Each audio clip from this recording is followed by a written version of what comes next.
Praise the Lord. கர்த்தர் உங்களை ஆசீர்வதிப்பாராக. இந்த காலை வேளையிலே தேவனுடைய வார்த்தை இப்படியாய் சொல்லுது. கலாத்தியர் 5ஆம் அதிகாரம் 22, 23ஆம் வசனத்துல 9 கனிகளை குறிச்சு எழுதப்பட்டிருக்கிறது. ஆவியின் கனியோ அன்பு, சந்தோஷம், சமாதானம். 2 கனிகளை பத்தி நான் பேசினேன். இன்னைக்கு சமாதானம். சமாதானம் எங்க கிடைக்குன்னா ஏசப்பா கிட்ட கிடைக்கும். யோவான் எழுதின சுவிசேஷ புத்தகம் 14ஆம் அதிகாரம் 27ஆம் வசனம் சொல்லுது. சமாதானத்தை உங்களுக்கு வைத்து போகிறேன், என்னுடைய சமாதானத்தை உங்களுக்கு கொடுக்கிறேன். உலகம் கொடுக்கிற பிரகாரம் நான் உங்களுக்கு கொடுக்கறதில்லை. உங்கள் இருதயம் கலங்காமலும் பயப்படாமலும் இருப்பதாக அப்படின்னு ஏசப்பா சொல்றாரு. சமாதானம் எங்க கிடைக்குது? அவர் 2000 வருஷத்துக்கு முன்னாடி நமக்கு வச்சுட்டு போயிட்டாரு. அந்த சமாதானத்தை நம்ம என்ன பண்ணணும்? எடுத்துக்கொள்ளணும்.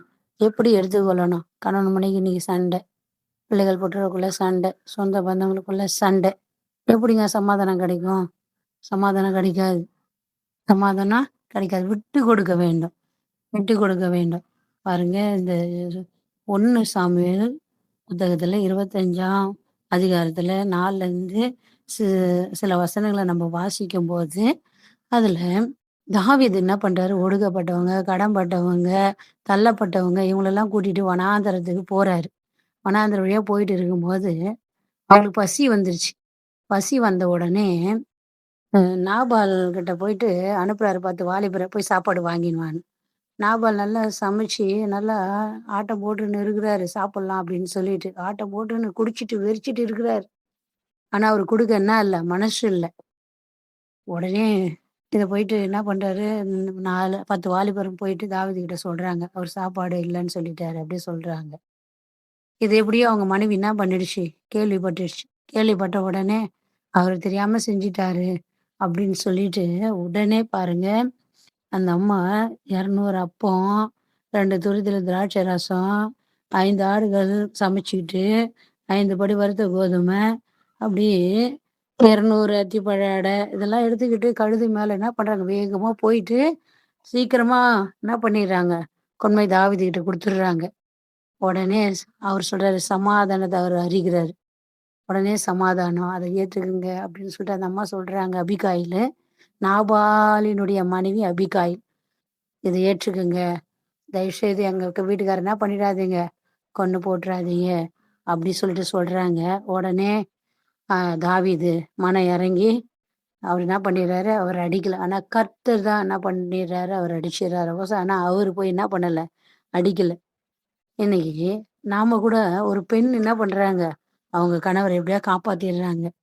இன்னைக்கு நாமளும் என்ன பண்ணணும், நல்ல அந்த அபிகாயில் போல நல்ல உள்ளத்தோடு நமக்கு அநேகருக்கு என்ன பண்ணணும், எவ்வளவு சுறுசுறுப்பா செஞ்சு எடுத்துட்டு போயிட்டு கொடுத்துட்டாங்க பாருங்க. நம்ம அப்படி இருக்கணும்.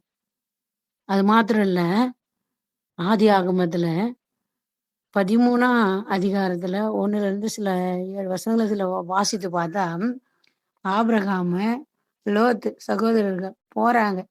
ஏசப்பா கூப்பிடுறாரு, அப்பா அம்மாவெல்லாம் விட்டுட்டு அவர் போறாரு. போகும்போது ஆண்டவர் என்ன பண்றாரு, அவர்களை ஆசீர்வதிக்கிறாரு. ஆசீர்வாதமா இருக்கிறாங்க. லோத்தும் ஆபிரகாமும் நல்லா இருக்கிறாங்க. ஆனா லோத்து என்ன பண்றாரு, நம்ம ஆசீர்வாதம் அதிகமா வந்த உடனே பொறாம வந்துடுச்சு, சண்டை வந்துடுச்சு, வாக்குவாதம் வந்துடுச்சு. உடனே ஆபிரகாமோட நான் இருக்க மாட்டேன், நான் போறேன் அப்படின்னு சொல்லிட்டு எனக்கு பிரிச்சு கொடுன்னு சொல்றாரு. அவரு என்ன, சண்டை வந்துடுது, வாக்குவாதம் வருது. அதுக்கு உடனே ஆபிரகாம் சொல்றாரு, உனக்கு நான் வடக்கே போகணுமா, தெற்கே போயா, கிழக்கே, உனக்கு எவ்வளோ தூரம் வேணுமா நீ எடுத்துக்கோ அப்படின்னு என்ன பண்றாரு, அவர் விட்டு கொடுக்குறாருங்க. விட்டு கொடுத்ததுனால ஆபிரகாமுடைய சந்ததி இன்ன வரைக்கும் ஆசீர்வாதமா இருக்குதுங்க. ஆசீர்வாதமா இருக்குது.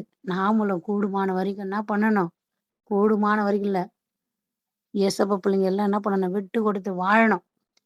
வம்புக்கு போகக்கூடாது, சண்டைக்கு போகக்கூடாது. விட்டு கொடுத்தவங்க கெட்டு போனது இல்ல, கெட்டு போனவங்க விட்டு கொடுக்கறது இல்ல, பழமொழி சொல்லியிருக்குது. அது போல நீங்க எல்லா காரியத்திலும் விட்டு கொடுத்து உங்க பிள்ளைங்க நீங்க எல்லாம் என்ன பண்ணுங்க, ஆசீர்வாதமா இருப்பீங்க. நம்ம ஜெபிக்கலாமா? எங்களை அதிகமா நேசிக்கிறீங்களா அன்பின் தகப்பனே, அப்பா, சொல்லப்பட்ட வேத வசனம் பிரகாரம் சமாதானத்தை உங்களுக்கு வைத்து போகிறேன், என்னுடைய சமாதானத்தை உங்களுக்கு கொடுக்குறேன் நீங்க சொன்னீங்கப்பா. அதுபோல பிள்ளைகள் சமாதானமா இருக்கட்டும், விட்டு கொடுக்குற எண்ணத்தை தாங்கப்பா. அப்பொழுது நீங்க ஆசீர்வாதத்தை தருவீங்க ஆண்டவரே. அப்பா சகோதரருக்குள்ள சமாதானம் இருக்கட்டும். பிள்ளை பெற்றோருக்குள்ள சமாதானம் இருக்கணும். சொந்த பந்தங்களுக்குள்ள சமாதானம் இருக்கணும். தேசத்துல சமாதானம் இருக்கணும். ஆண்டவரே இப்படிப்பட்ட சமாதானத்தை நீ தருவீராக.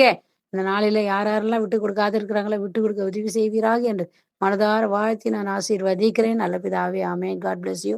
கர்த்தர் உங்களை ஆசீர்வதிப்பாராக. ஆமென்.